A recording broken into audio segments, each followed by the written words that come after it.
ओम नमस्ते जी। महाभारत के इस कक्षा में हम भीष्म पर्व के 9वें अध्याय का स्वाध्याय करेंगे।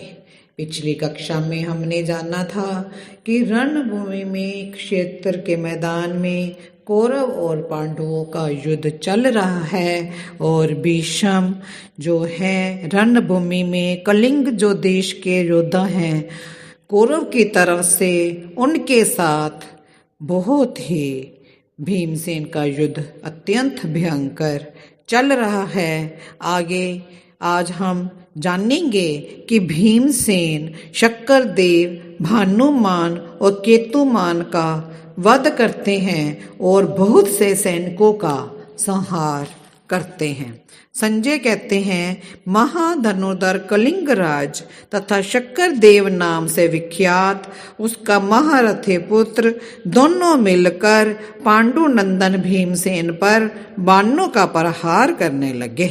शक्करदेव ने रणभूमि में बहुत से सहायकों की वर्षा करते हुए उन सहायकों द्वारा भीमसेन के घोड़ों को मार डाला। मृत घोड़ों वाले रथ पर खड़े हुए महाबली भीमसेन ने शक्करदेव को लक्ष्य करके पूर्ण रूप से लोहे के सार तत्व से बनी हुई अपनी गदा चलाई। राजन, उस गदा की चोट खाकर कलिंग राजकुमार प्राण शून्य हो अपने सारथी और ध्वज के साथ रथ से नीचे भूमि पर गिर पड़ा। अपने पुत्रों को मारा गया देख कलिंगराज ने बहुत से रथों द्वारा भीमसेन की संपूर्ण दिशाओं को रोक दिया। जनेश्वर फिर सर्प के समान एक विषैला एवं भयंकर वाण हाथ में लेकर भीमसेन का वध करने की इच्छा से उन पर चला दिया। राजन, भीमसेन ने अपने विशाल खड्ग से उसके वेग पूर्वक चलाए हुए तीखे बाण के 2 टुकड़े कर दिए। तब कलिंगराज ने युद्ध भूमि में अत्यंत कुपित हो भीमसेन पर तुरंत ही 14 तोमरों का प्रहार किया, जिन्हें सान पर चढ़ाकर तेज किया गया था।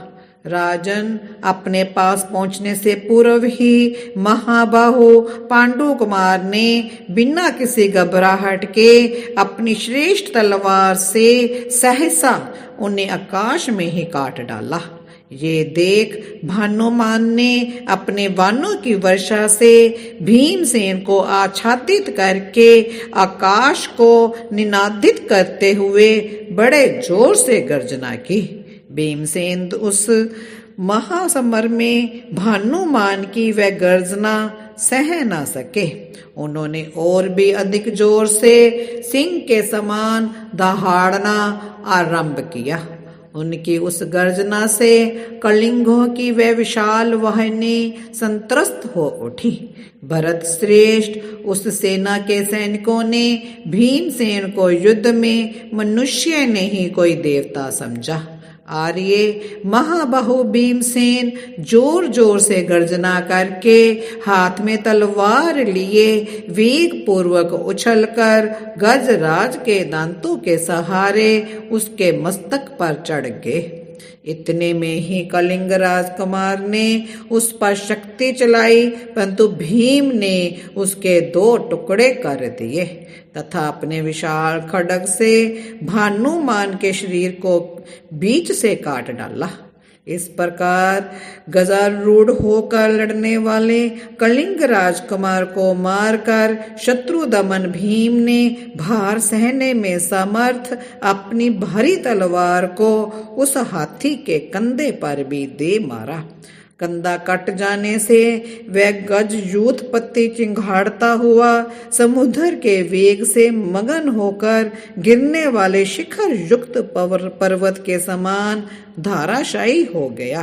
हे भारत, फिर कवचधारी खड्गपानी उदार चित्त भरतवंशी भीमसेन उस हाथी से सहसा कूदकर धरती पर खड़े हो गए। फिर दोनों ओर घूम घूम कर हाथियों को गिराते हुए वे अनेक मार्गों से विचरण करने लगे। उस समय घूमते हुए अलात चक्कर की भांति से वे सब ओर दिखाई देते थे। पांडुनंदन महामना भीमसेन के प्रचंड खड्ग की चोट से कितने ही हाथियों के अंग छिन्न भिन्न हो जा उनके मर्म स्थल विदीर्ण हो गए और वे चिंगाड़ते हुए प्राण शून्य होकर भूमि पर गिर पड़े। महाबली पांडुनंदन भीम उछलकर कितने ही रथियों के पास पहुंच जाते और उन्हें पकड़कर ध्वजों से ही तलवार से काट गिराते थे। उन्होंने कितने ही योद्धाओं को पैरों से कुचल कुचल कर मार डाला, कितनों को ऊपर उछाल कर पटक दिया, कितनों को तलवार से काट दिया, दूसरे कितने ही योद्धाओं को अपनी गर्जना से डरा दिया और कितनों को अपने महान वेग से पृथ्वी पर दे मारा।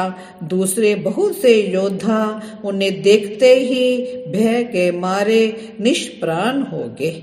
इस प्रकार मारी जाने पर भी वेगशाली कलिंग वीरों की उस विशाल सेना ने युद्ध भूमि में भीष्म की रक्षा के लिए उन्हें चारों ओर से घेर कर पुण्य भीमसेन पर धावा किया। भरत श्रेष्ठ कलिंग सेना के अग्रभाग में राजा श्रुतायु को देखकर भीमसेन उसका सामना करने के लिए आगे बढ़े।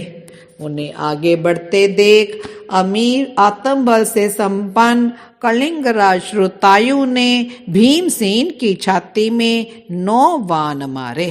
हे महाराज, महामना कलिंगराज के बाणों से घायल हो भीमसेन डंडे की चोट खाए हुए सर्प की भांति अत्यंत कुपित हो उठे।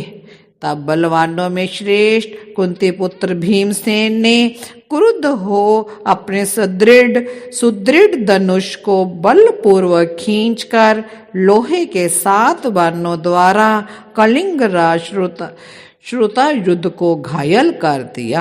तत्पश्चात 2 क्षुर नामक बाणों से कलिंगराज के चक्र रक्षक महाबली सत्यदेव तथा सत्य को यमलोक पहुंचा दिया। फिर अमेय आत्मबल से संपन्न भीम ने 3 तीखे नाराजों द्वारा रणभूमि में केतुमान को मारकर उससे भी यमलोक पठा दिया। तब कलिंग देशीय समस्त क्षत्रियों ने कई शस्त्र सैनिकों के साथ आकर युद्ध के लिए उद्यत हो अमर्षशील भीमसेन को आगे बढ़ने से रोक दिया। राजन, उस समय कलिंग योद्धा भीमसेन पर शक्ति, गदा, खड्ग, तोमर, रिष्टि तथा फरसों की मार मारने लगे। वहां होती हुई उस भयंकर वाण वृष्टि को रोककर भीम ने 700 वीरों को यमलोक भेज दिया। तत्पश्चात महाबली महाबाहु भीमसेन ने खड्ग हाथ में लिए अत्यंत प्रसन्न हो बड़े जोर से शंख बजाया। परम तप उस शंखनाद के द्वारा उन्होंने संपूर्ण कलिंगों के हृदय में कंप मचा दिया। इतना ही नहीं, उन सब पर मोह छा गया। राजन, भीमसेन को उस रूप में देखकर आपके सैनिक पुकार पुकार कर कहने लगे, ये साक्षात काल ही भीमसेन के रूप में प्रकट होकर कलिंगों के साथ युद्ध कर रहा है। तब शांतनु नंदन भीष्म युद्ध भूमि में उस कोलाहल को सुनकर अपनी सेना को सब ओर से व्यूहबद्ध करके तुरंत ही भीमसेन के पास आए। इधर सात्यकी ने भी भीमसेन का प्रिय करने की इच्छा से भीष्म के सारथी को तुरंत ही अपने सैनिकों द्वारा मार गिराया। रथियों में श्रेष्ठ भीष्म सारथी के मारे जाने पर वायु के समान शीघ्रगामी घोड़ों के द्वारा रणभूमि से बाहर कर दिए गए। राजन, महान व्रतधारी भीष्म के रणभूमि से हट जाने पर भीमसेन घास फूस के ढेर में लगी हुई अग्नि के समान अपने तेज से प्रज्वलित हो उठे। भरत श्रेष्ठ भीमसेन संपूर्ण कलिंगों का संहार करके सेना के मध्य भाग में ही खड़े थे, परंतु आपके सैनिकों में से कोई भी उनके पास जाने का साहस नहीं करता था। आज इस अध्याय में इतना ही हमने देखा कि भीमसेन ने जो कलिंग के जितने भी सैनिक थे और राजा थे उन सब को उन्होंने मार गिराया। 700 सैनिकों को मार गिराया, जिसको देखकर जो भीष्म पितामह हैं वो आते हैं, लेकिन सात्यकी उनके रथ सारथी जो होते हैं उनको मार गिराते हैं और कौरव सेना भीष्म को एक घोड़े पर बैठाकर युद्ध से बाहर ले जाते हैं। इस तरह भीमसेन ने संहार करके अत्यधिक सेना का संहार किया और कौरव जो सैनिक थे उनके पास जाने का साहस नहीं कर पा रहे थे। आज इतना ही। वीडियो को लाइक करें, शेयर करें, सब्सक्राइब करें। ओम शांति शांति शांति।